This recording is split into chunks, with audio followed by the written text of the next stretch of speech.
तो सबसे पहला क्वेश्चन, जब कोई कैपेसिटर डीसी सप्लाई के स्रोत से अनंत समय तक चार्ज किया जाता है तो इससे होकर प्रवाहित होने वाली अंतिम धारा क्या होगी?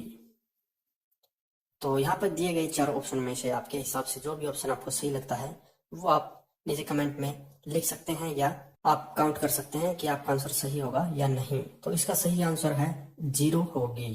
Question number 2, electronic grade solder में टिन लेड का अनुपात होता है। तो इसमें आपको बताना है कि टिन और लेड का अनुपात कितना होता है। तो इसका सही आंसर होगा बी, 60:40। नेक्स्ट क्वेश्चन, सामान्य रूप से बैटरी के डिब्बे किसके बने होते हैं?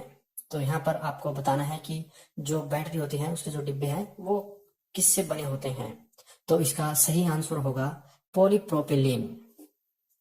नेक्स्ट क्वेश्चन, केबलों में आवरण का उपयोग निम्न के लिए किया जाता है। तो आपको दिए गए ऑप्शन में से बताना है कि जो केबल्स होती हैं उस पर जो आवरण होता है वो क्यों लगाया जाता है। तो इसका सही आंसर होगा केबल को मजबूती प्रदान करने के लिए। Next question, electric network Khalistan का निर्धारण करता है। तो आपको बताना है कि जो इलेक्ट्रिक नेटवर्क है वो किसका निर्धारण करता है। तो इसका सही आंसर होगा धारा। नेक्स्ट क्वेश्चन, एसी सप्लाई में कैपेसिटर का इस्तेमाल निम्न में से किस लिए किया जाता है? तो यह सवाल काफी बार पूछा जाता है और यह बहुत ही इंपॉर्टेंट क्वेश्चन है। तो एसी सप्लाई में कैपेसिटर का इस्तेमाल हमेशा पावर फैक्टर को इम्प्रूव करने के लिए किया जाता है। तो इसका आंसर सही होगा बी, पावर फैक्टर इंप्रूवमेंट के लिए। नेक्स्ट क्वेश्चन, निम्न में से किस बल्ब में न्यूनतम प्रतिरोध होगा? तो आपको वोल्टेज और वाट दी गई है तो आपको बताना है कि किस में सबसे कम रेजिस्टेंस होगा। तो इसका सही आंसर होगा डी, 115 वोल्ट और 100 वाट का जो बल्ब होगा उसमें जो प्रतिरोध है वो कम होगा। नेक्स्ट क्वेश्चन, उस फेनोमेनन को क्या कहा जाता है जिसमें इंड्यूस मैग्नेटिज्म मैग्नेटाइजिंग फोर्स के पीछे होता है, यानी कि लैगिंग होता है। तो इसका सही आंसर होगा हिस्टेरेसिस। नेक्स्ट क्वेश्चन, वे टूल होते हैं जिनका उपयोग ऐसी शीट मेटल की बेंडिंग, शेमिंग तथा फॉर्मिंग के लिए किया जाता है जिसे किसी नियमित मशीन के द्वारा नहीं किया जा सकता। तो आपको खालिस्तान में बताना है कि क्या आएगा। इसका सही आंसर होगा stacks. Next question, full wave rectifier में प्रत्येक डायोड की current rating DC output current rating की कितनी होती है? तो इसका सही आंसर होगा आधी। Next question, lead acid battery के इलेक्ट्रोलाइट के विशिष्ट गुरुत्व का मापन इनमें से किसके द्वारा किया जाता है? तो यहाँ पर आपको दिए गए ऑप्शन में से बताना है कि जो गुरुत्वों का मापन है वो किससे किया जाता है। तो इसका सही आंसर होगा सी, टू वे स्विच के द्वारा।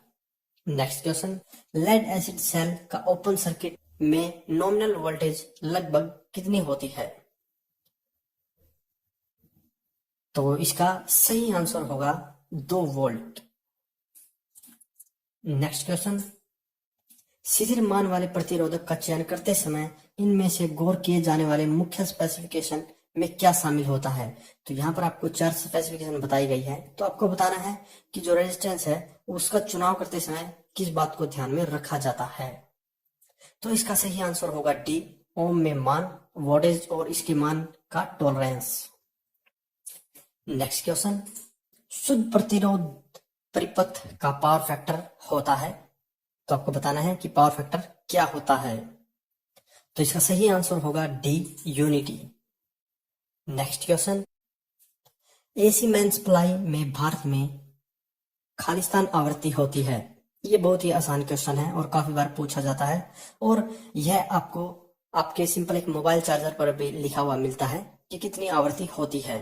तो इसका सही आंसर होगा 50 हर्ट्ज। नेक्स्ट क्वेश्चन, शिथिल मान वाले कार्बन प्रतिरोध सामान्य रूप से खालिस्तान वोट से अधिक के नहीं होते। तो आपको इसमें उनकी वोट बतानी है क्योंकि इसमें वोट से अधिक के नहीं होते। तो इसका सही आंसर होगा D, 2 vote. Next question, inductive AC circuit में करंट वोल्टेज से खालिस्तान होती है, तो आपको यहाँ पे जो करंट है उसका एंगल बताना है कि क्या होती है। तो इसका सही आंसर होगा से 90 डिग्री पीछे होती है। नेक्स्ट क्वेश्चन, निम्न में से क्या एक अच्छा सुचालक है? यह बहुत ही आसान क्वेश्चन है और काफी बार पूछा भी जाता है और इसका आंसर आपको जरूर पता होगा। तो इसका सही आंसर है कॉपर। निम्न में से जो कॉपर है वो एक अच्छा सुचालक है, इसलिए कॉपर का इस्तेमाल ज्यादातर जो इलेक्ट्रिकल डिवाइस है जैसे पंखे, स्टेबलाइजर, इन्वर्टर, इनके ट्रांसफार्मर वगैरह बनाने में किया जाता है।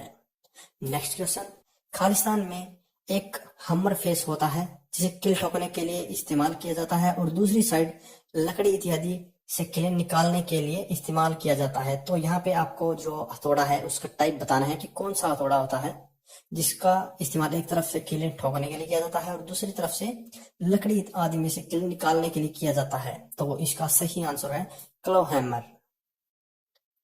तो यह कुछ इंपॉर्टेंट क्वेश्चन थे जो कि इलेक्ट्रीशियन के फर्स्ट सेमेस्टर में पूछे जाते हैं। उम्मीद है आपको यह जानकारी पसंद आई होगी और यह आपके लिए काफी फायदेमंद भी होगी। तो अगर वीडियो पसंद आया हो तो लाइक और शेयर जरूर करें, साथ ही हमारे चैनल को सब्सक्राइब करें। सब्सक्राइब करने के साथ साथ बेल आइकन को जरूर दबाएं ताकि इसी प्रकार की वीडियो आपको समय समय पर मिलती रहे। धन्यवाद।